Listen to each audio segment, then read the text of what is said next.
सीमा देवी की 3 बहुएं कोई काम ना करती और एसी के मज़े लेती, जबकि बहुएं सारा काम सास से करवाती। और सख्त गर्मी में सीमा देवी बाजार से उन्हें खाना लाकर देती। अगर न जाती तो पूरा दिन खुद भी भूखी रहती।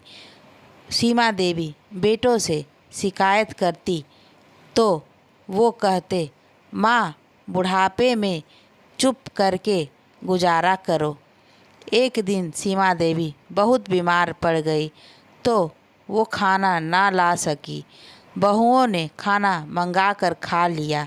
सीमा देवी भूख से बिलखने लगी तो अपना खाना लेने बाहर जाने लगी तो चक्कर खाकर गिर पड़ी।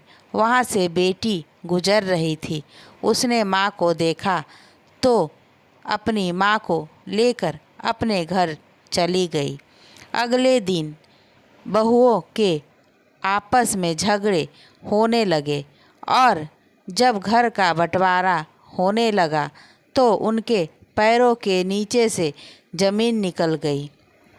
जब वकील ने कहा कि घर खाली करो, क्यों जगह जगह से जोड़ लगी साड़ी पहने सीमा देवी धूप में टूटी चप्पल पहने तंदूर के पास खड़ी थी।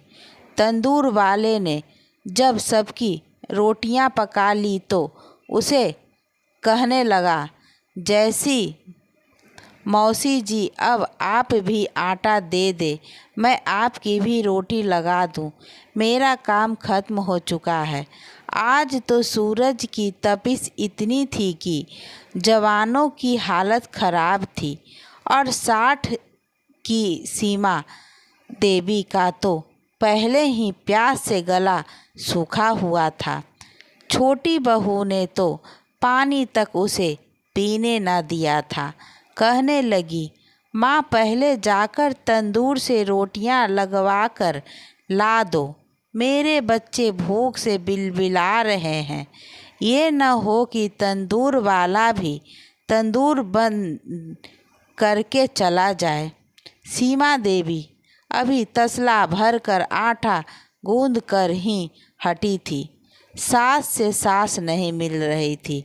जब उसने छोटी बहू से कहा, बेटी एक गिलास ठंडा पानी पिला दो, लेकिन छोटी बहू कहने लगी, माँ पहले रोटी लगवा कर आ जाओ, फिर मैं तुम्हें ठंडी लस्सी बना कर देती हूँ। वो रोटी लगवाने के लिए आई तो धूप तेज थी। दोपहर का समय था और इस समय गर्मी बहुत ज़्यादा थी। उसकी कमर दुखने लगी थी। पूरी की पूरी पसीने से भीग गई थी। जब घर पहुंची तो सारे बच्चे और बहुएं एसी वाले कमरे में लेटे थे। गांव में बिजली मौजूद थी और किसी किसी के घर में एसी लगा हुआ था। बेटों ने पैसे जमा करके एक ही बड़े कमरे में एसी लगवा लिया था। इसलिए सारे बच्चे और सारी औरतें वहीं पर समय गुजारती थी। वो रोटियां लेकर आई तो बहू फटाफट से गर्मा गर्म रोटी के साथ सब्जी एक बाउल में डालकर एसी वाले कमरे में ले गई और खाना खाने लगी। सीमा देवी को जोड़ों का दर्द था, इसलिए ज़्यादा देर एसी में बैठती तो जोड़ दुखने लगता था। इसलिए उसकी बहू कहती थी कि तुम एसी के कमरे में मत आना करो। एक रोटी के साथ जरा सी सब्जी इसकी छोटी बहू ने उसे डालकर आंगन में तपती धूप में चारपाई पर पकड़ा दिया। कहने लगी, माँ धूप में खाना खाना ताकि तुम्हारे जोड़ों के दर्द को कुछ चैन मिले। ना ठंडा पानी पीना, ना ही ठंडी लस्सी। छोटी बहू ने खाने की थाली उसके हाथ में रखी और फटाफट से एसी वाले कमरे में चली गई। सीमा देवी ने ठंडा सांस भरी थी, अपनी जवानी याद आने लगी। सीमा देवी अपने भगवान का धन्यवाद करते ना थकती थी। देवरानी जेठानियों में उसका पलड़ा सबसे भारी था, और क्यों ना होता, पति की कमाई भी सबसे ज़्यादा थी, और भगवान ने उसे 3 बेटे दिए थे। वो खुद भी सुंदर थी, मगर बेटों के होते हुए वो ससुराल में हमेशा गर्दन अकड़ा कर रहती थी। एक छोटी बेटी थी जिसे वो हमेशा से नापसंद करती थी। सीमा देवी के 3 बेटे बहुत ही सुंदर और गोरे थे, मगर बेटी की रंगत सांवली थी। जितनी अहमियत वो अपने बेटों को देती थी, बेटी को ना देती थी। उसे 10वीं के बाद पढ़ाई भी करने नहीं दी। दोनों पति पत्नी ने बेटों की पढ़ाई और परवरिश पर ही खूब पैसा लगाया। समय बीतता रहा और सीमा देवी इसी तरह अपनी सदियों में इतराती रही। अपने बच्चों को परवान चढ़ाती रही। बेटी जब भी माँ के पास जाती तो उसके माथे पर बल पड़ जाते थे। कहती थी, तुम तो मेरे सर पर बोझ के अलावा और कुछ भी नहीं हो। असल तो मेरे बेटे हैं, जिनके सर पर मैं हमेशा राज करूँगी। उसकी बेटी चुपचाप एक कमरे में ही रहती थी, लेकिन हर सुबह के बाद रात आती है। पति का देहांत हुआ, लेकिन उसका छोटा हुआ कारोबार इतना ज़्यादा था कि सीमा देवी को रुपये पैसे की कभी कोई परेशानी ही ना हुई। जल्दी 3 बेटे शादी के लायक हो गए। बेटा में ज़्यादा अंतर न था, इसलिए सीमा देवी ने सोचा कि 3 बेटों को एक साथ ही ब्याह देना चाहिए। लेकिन बहू लाने से पहले वो चाहती थी कि वो अपनी बेटी को विदा कर दे। हालांकि वो 3 भाइयों से छोटी थी। जब तक वो घर में थी, सारा घर उसी ने संभाल रखा था, लेकिन फिर भी सीमा देवी की नज़र में कभी भी वो अहमियत नहीं रख पाई थी। छोटी सी उम्र में सीमा देवी ने उसकी शादी एक मामूली से वर्कर के साथ कर दी और उसे विदा कर दिया। वो कहती थी, मेरी असल बेटियां तो मेरी बहुएं हैं। वो आएगी तो उनके सर पर मैं राज करूंगी। बेटी की जैसे तैसे शादी करने के बाद ही उसने अपनी बहुओं को ढूंढना शुरू कर दिया था। वो चाहती थी कि ऐसी सुंदर और पढ़ी लिखी लड़कियां लेकर आए कि पूरा गांव देखता रह जाए। इसलिए ढूंढ ढांड कर 3 बहुओं के लिए रिश्ते पसंद किए गए। सीमा देवी अपनी पसंद से चांद जैसी बहुएं लाई थी, जो पढ़ी लिखी और सुंदर भी थी। और कई गांव फिरने के बाद सीमा देवी ने अपनी 3 बहुएं पसंद की थी। शादी का दिन आया तो सीमा देवी उदास हो गई थी। भगवान ने उसे सारी जिंदगी कितना दिया था, रुपये पैसे की कोई कमी ना थी, जिसकी वजह से उसने बहुओं के लिए अच्छे से जोड़े और गहने तैयार कराए थे। जिसने भी देखा, दांतों तले उंगलियां दबा दी थी। कोई अपनी बहू के लिए इस कदर बड़ा दिल दिखाता है जैसा सीमा देवी ने दिखाया था। पति के देहांत से कुछ समय पहले ही पति ने पूरे मकान को गिराकर नए सिरे से बनवाया था, ताकि बहुएं आए तो उन्हें किसी तरह की कोई कमी ना हो। सीमा देवी उम्र भर की मेहनत और काम से अब थक चुकी थी। बस वो यही चाहती थी कि जल्द बहुएं ब्याह कर घर आ जाए तो वो आराम और सुकून की ज़िंदगी गुजारे। मगर वो नहीं जानती थी कि सारी ज़िंदगी सुकून से गुजारने के बाद अब एक कड़ी परीक्षा उसकी परीक्षा कर रही है। जिस दिन वो तीनों बहुओं को ब्याह कर घर लाई, उस दिन तो उसकी चाल ही निराली थी। उसके तीनों बेटे इतनी सुंदर पत्नियां पाकर अपनी का गुणगान किए जा रहे थे। सबसे बड़ा जितेंद्र तो माँ के सदके बारी जा रहा था। वो खुद जरा सांवले रंग का था। उसे गोरी चिट्ठी पत्नी मिली तो खुशी से दीवाना हो गया। मंझले आकाश की पत्नी डॉक्टर थी। आकाश ज़्यादा पढ़ लिखा ना सका था, जिसकी वजह से उसे डॉक्टर पत्नी मिलने की बहुत खुशी थी। सबसे छोटा अंकित था। वो चुलबुली फितरत का था, इसलिए सीमा देवी ने जो पत्नी ढूंढी थी वो जरा नखरीले स्वभाव की थी। सीमा देवी को लगा दोनों की आपस में खूब निभेगी।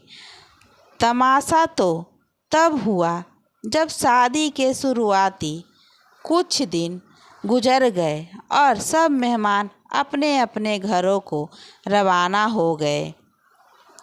घर में रह गई तो सीमा देवी और बहुएं। सीमा देवी सुबह जागी तो उसे चाय की बहुत तलब हो रही थी। कल तक तो किचन उसने संभाल रखा था, मगर वो जानती थी कि आज से उसकी छुट्टी हो गई है। अब बहुएं उसकी सेवा करेगी। ये सोचकर सीमा देवी के होठों पर मुस्कुराहट सी दौड़ गई। वो तैयार होकर कमरे से बाहर निकली ताकि किचन में काम करती हुई बहू से नाश्ते का कह सके, मगर सामने एक हैरान करने वाला दृश्य उसका इंतजार कर रहा था। किचन खाली था, बल्कि किचन में रात के पड़े हुए गंदे बर्तन सिंक पर बिखरे हुए थे। घर का कोई हाल बुरा था।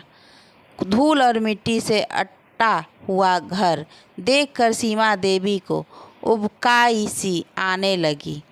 उसने हमेशा अपने घर को साफ सुथरा रखा था। सीमा देवी ने हैरत से बेटों की कमरों की तरफ देखा। तीनों के दरवाजे बंद थे। हालांकि सीमा देवी को याद था, उसने कल रात ही बहुओं से कहा था कि सुबह से किचन उनकी जिम्मेदारी है। हैरानी होती हुई सीमा देवी ने आगे बढ़कर बड़े बेटे के कमरे का दरवाज़ा खटखटाया। पहले तो कोई जवाब नहीं मिला और बड़ी देर बाद बड़ी बहू ने सूजे हुए मुंह के साथ दरवाज़ा खोला। सास को सामने देखकर वो एकदम से चौंक गई। बेटा रोशनी, तुम जागी नहीं? मैंने कहा भी था कि नाश्ते की जिम्मेदारी कल से तुम्हारी है। अब जल्दी से बाहर आ जाओ, 10 बज रहे हैं। मुझे शुगर की वजह से ज़्यादा भूख लगती है। आज मैं तुम्हारे हाथ का नाश्ता करने के लिए बेचैन हूँ। प्यार भरे स्वर में सीमा देवी ने मुस्कुराते हुए रोशनी से कहा, मगर रोशनी को तो 440 वोट का झटका लगा।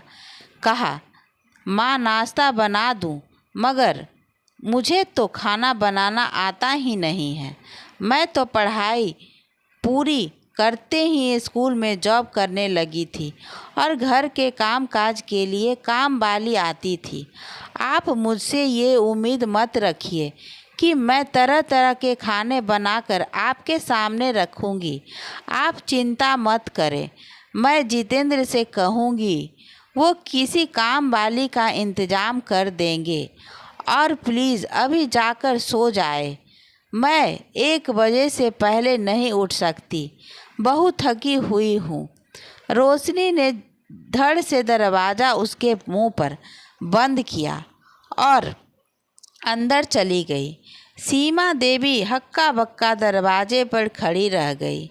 कुछ देर तो उसे समझ ही नहीं आया कि उसके साथ हुआ क्या है, लेकिन उसके खुद को तसल्ली दी कि चलो कोई बात नहीं, कुछ समय में खाना पकाना सीख लेगी। अब उसने मंझले बेटे आकाश के कमरे का दरवाज़ा खटखटाया। कई बार दरवाज़ा पीटने के बाद बहू साहिबा कमरे से निकली तो उसके गीले बालों पर तौलिया लिपटे रखा था। सीमा देवी को शर्म सी आ गई। बहू आंखें फाड़े उनकी तरफ देख रही थी। क्या बात है माँ, इतनी सुबह सुबह क्यों परेशान कर रही हैं? सीमा देवी ने उससे भी वही बात की कि उसे भूख लगी है और नाश्ते की ज़रूरत है, मगर मंझली बहू दीपिका ने भी साफ जवाब दे दिया कि उसे तो खुद नाश्ते की ज़रूरत है और सुबह सुबह उठकर उससे कोई काम नहीं होता। तीसरी बहू जब कमरे से निकली और सीमा देवी ने उससे भी यही बात कही तो वो मुंह खोले सीमा देवी की बात सुनती रही और फिर दोबारा से अंदर जाकर लेट गई। उसने सीमा देवी को जवाब देने की भी ज़रूरत न समझी। सीमा देवी अपना सा मुंह लेकर रह गई और खामोशी से किचन में जाकर अपने लिए नाश्ता बनाने लगी। 12 बजे के करीब जब सीमा देवी के तीनों बेटे जाग गए तो डाइनिंग टेबल पर बैठे सबको ही नाश्ता चाहिए था, मगर सीमा देवी ने आज किसी का नाश्ता न बनाया था।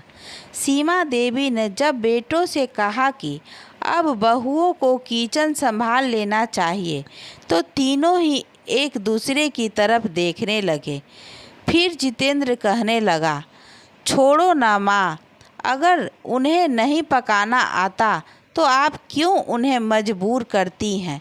हमेशा भी तो आप ही पकाती आई हैं ना, और हमें तो वैसे भी आपके हाथ का खाना अच्छा लगता है, आप ही पकाया करें। हम लोग पहले की तरह एंजॉय करके खाया करेंगे। सीमा देवी चुप हो गई। आकाश बाहर से खाना लेने चला गया और सबने खा लिया। उस दिन रात का खाना सेवा देवी ने बनाया। तीनों बेटों की शादी की छुट्टियां खत्म हुई तो अगले दिन तीनों अपने अपने काम पर चले गए। सीमा देवी अपने कमरे से निकली। वो जानती थी कि बहुएं अभी तक सो रही होगी, इसलिए खामोशी से किचन में जाने लगी कि अपने लिए नाश्ता बना ले, मगर तभी ज़मीन पर गिरे हुए पानी से उसका पैर फिसला और वो बुरी तरह से गिरी। उसके मुंह से एक चीख निकली। उसके हाथ में बहुत बुरी चोट लगी थी। उसे महसूस हो रहा था कि शायद उसके हाथ की हड्डी टूट चुकी है। कितनी देर तक वो ज़मीन पर पड़ी चीखती चिल्लाती रही, मगर बहुएं अपने कमरों से ना निकली। आखिरकार सीमा देवी हिम्मत करके खुद उठी और लड़खड़ाते पैरों से कमरे में जाकर जितेंद्र को फ़ोन किया। वो घबरा गया और दौड़ा दौड़ा घर आया। तब तक बहुएं भी अपने अपने कमरे से निकल चुकी थी। मेकअप और महंगे कपड़ों में सजी बनी वो सास को हैरान नज़रों से देख रही थी।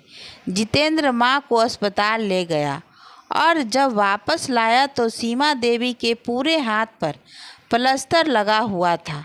वो 3 महीने तक हाथ हिलाने के काबिल न थी। इसके बाद सीमा देवी की ज़िंदगी और मुसीबत बन गई। अब वो अपने लिए खाना खुद भी ना पका सकती थी।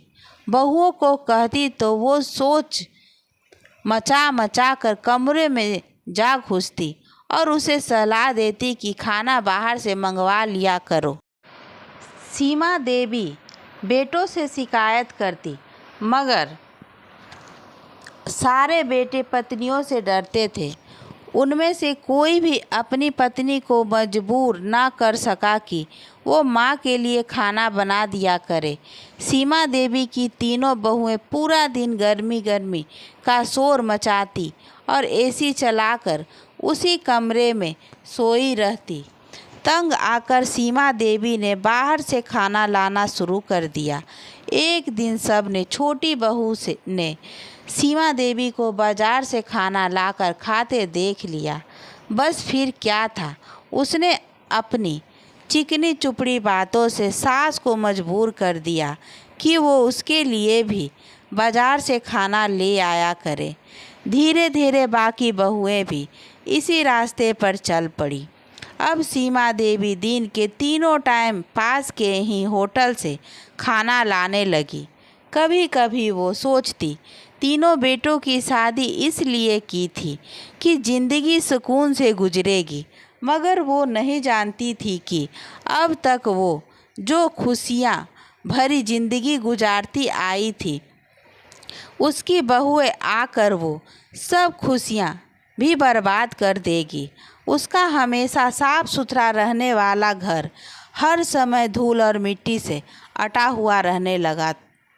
कोई मेहमान आ जाता तो बहुएं कमरों में जाकर घुसी रहती। सीमा देवी सबके सामने शर्मिंदा होती रहती। धीरे धीरे लोगों ने उसके घर आना ही छोड़ दिया। कभी कभार उसकी बेटी आ जाती तो घर की हालत देखकर उसकी आंखों में आंसू आ जाते। वो अपनी माँ के लिए बहुत परेशान होती, मगर सीमा देवी चुप रहती। वो लोगों के सामने अपनी बहुओं की शिकायत नहीं करती थी। वो चाहती थी कि बहुएं अब अपनी घरदारी संभाल ले। आखिरकार ये घर इतनी चाव से उसने अपनी बहुओं के लिए ही तैयार करवाया था, मगर बहुएं थे कि मॉडर्न बनने के चक्कर में अपना घर ही ना बसाना चाहती थी। पूरा दिन एसी में सोई रहती। भगवान की करनी ये हुई कि तीनों ही 2 महीने में प्रेग्नेंट हो गई, और फिर तो उन्होंने पानी भी खुद से उठकर पीना छोड़ दिया था। खाना बाहर से आ जाता, खा लेती, और शाम में पति घर आते तो तीनों महंगे कपड़े पहनकर परफ्यूम लगाती हुई उनके साथ बाहर चली जाती। सीमा देवी तो बेटों को शिकायत करने लायक भी न रही थी। वो भी अपनी नई जिंदगी में इतने मगन हो गए थे कि उन्होंने ध्यान देना ही छोड़ दिया कि उनकी माँ दिन ब दिन क्यों कमज़ोर होती जा रही है। सीमा देवी को बाहर का खाना रास न आ रहा था। उसका लीवर कमज़ोर हो चुका था। बाजार से आए हुए तेज मिर्च मसाले वाले खाने खाते ही सीमा देवी की तबीयत खराब होने लगती। लेकिन अगर वो किसी दिन बाजार से खाना ना लाती तो पूरा दिन भूखा रहना पड़ता। बहुएं सैंडविच और कोल्ड ड्रिंक से गुजारा कर लेती, या फिर अपने लिए चोरी छुपे कुछ अपने पतियों से मंगवा कर खा लेती। सीमा देवी को समझ में नहीं आ रहा था कि आखिर वो तीनों इस तरह जिंदगी कैसे गुजारेगी। तीनों बहुओं के आगे पीछे बच्चे हुए तो तीनों की जिम्मेदारी सीमा देवी के कंधों पर आ गई। बेटी तो शादी होकर ऐसी गई थी कि वो भी घर कम ही आती थी, क्योंकि माँ का व्यवहार ही कुछ ऐसा था। बड़ी मुश्किल से उसने बहुओं को 40 दिन संभाला था। खुद बिल्कुल सूख कर कांटा हो चुकी थी। रात को कोई बच्चा रोता तो तीनों बहुएं अपने अपने बच्चे सीमा देवी को पकड़ाकर सो जाती। कहती, आप ही के खानदान के वंश हैं, इन्हें संभाले।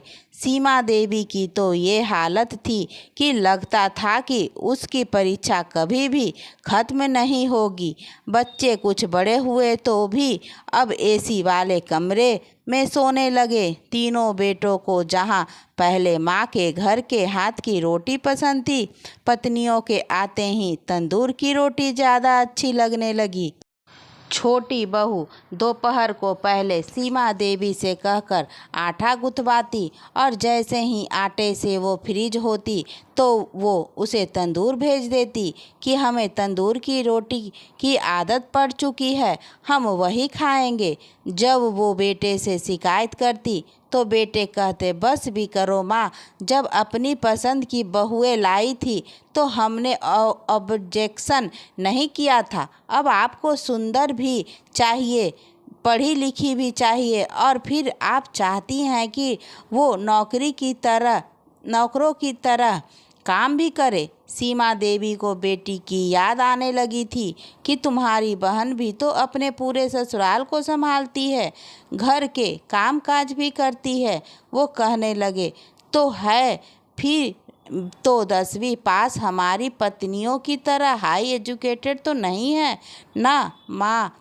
आप हमने अपने घर में खुद झगड़ा पैदा करना चाहती थी। आप जानबूझकर हमें पत्नियों के खिलाफ बातें सिखाती हैं ताकि हम अपनी पत्नी से लड़े झगड़े और घर में झगड़ा हो जाए।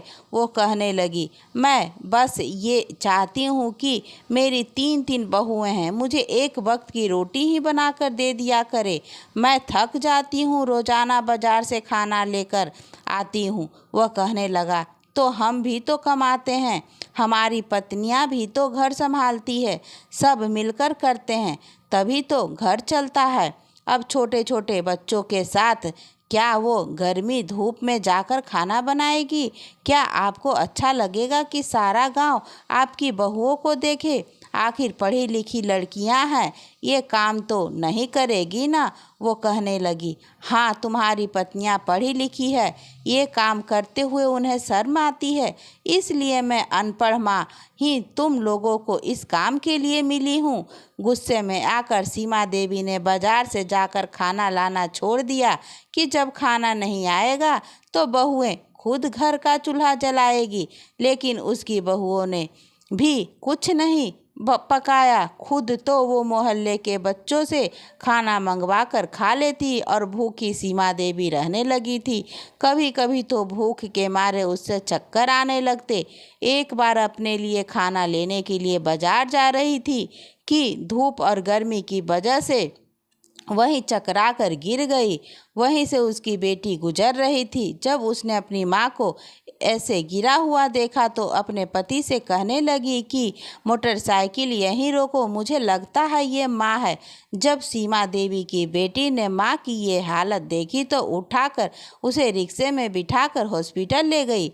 अगर बेटी उसे समय पर हॉस्पिटल न लेकर जाती तो शायद सीमा देवी मर जाती।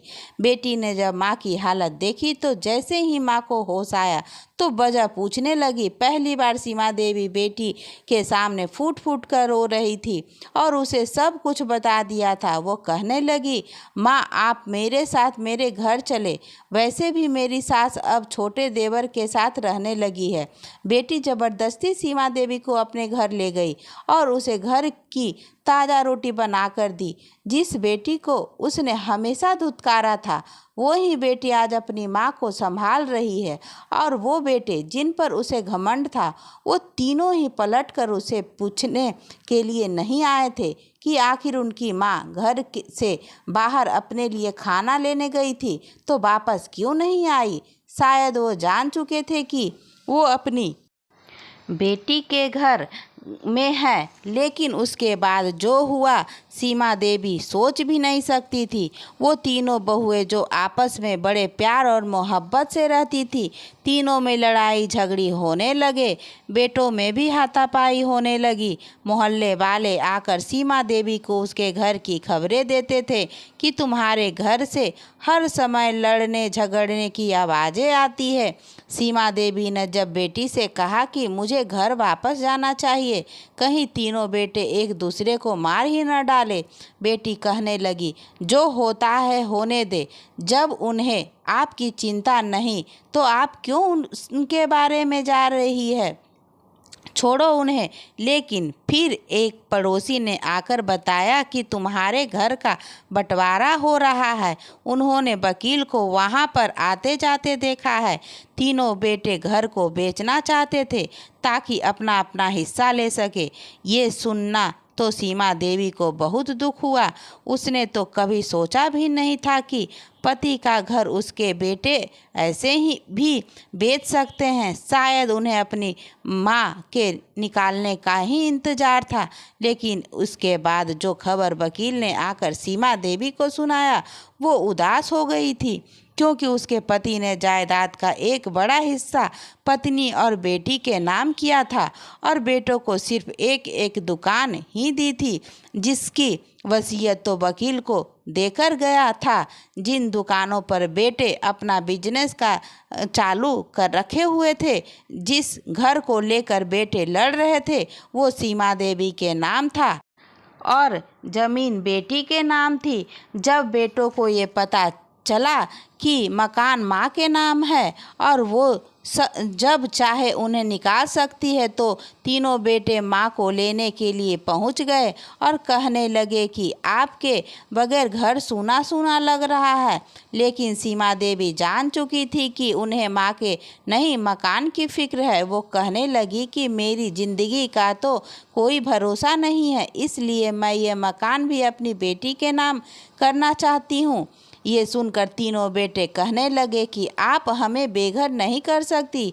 वो कहने लगी कि जब तुम तीनों मिलकर मुझे बेघर कर सकते हो तो मैं क्यों नहीं कर सकती। मैं हमेशा अपनी बेटी से ज़्यादा तुम तीनों को अहमियत दी और जब कठिन समय आया तो मेरी बेटी ने ही मुझे संभाला। और वैसे भी देखा जाए तो दुकानों की कीमत घर के मुकाबले में बहुत ज़्यादा है और वो तुम्हारा बाप तुम लोगों के नाम करके गया है और मैं भी ये घर अपनी बेटी के नाम कर जाऊंगी, क्योंकि मेरे कठिन और मुसीबत के समय मेरी बेटी ने ही साथ दिया है। तीनों बेटे न उम्मीद होकर वापस लौट गए। सीमा देवी ने अपना घर अपनी बेटी के नाम कर दिया, जिससे आखिरी समय तक माँ को संभाला था और कभी उफ तक नहीं की थी। और हाँ दोस्तों, अगर आपको कहानी पसंद आई है तो वीडियो को लाइक करें, चैनल पर नए हैं तो चैनल को सब्सक्राइब करें। धन्यवाद दोस्तों।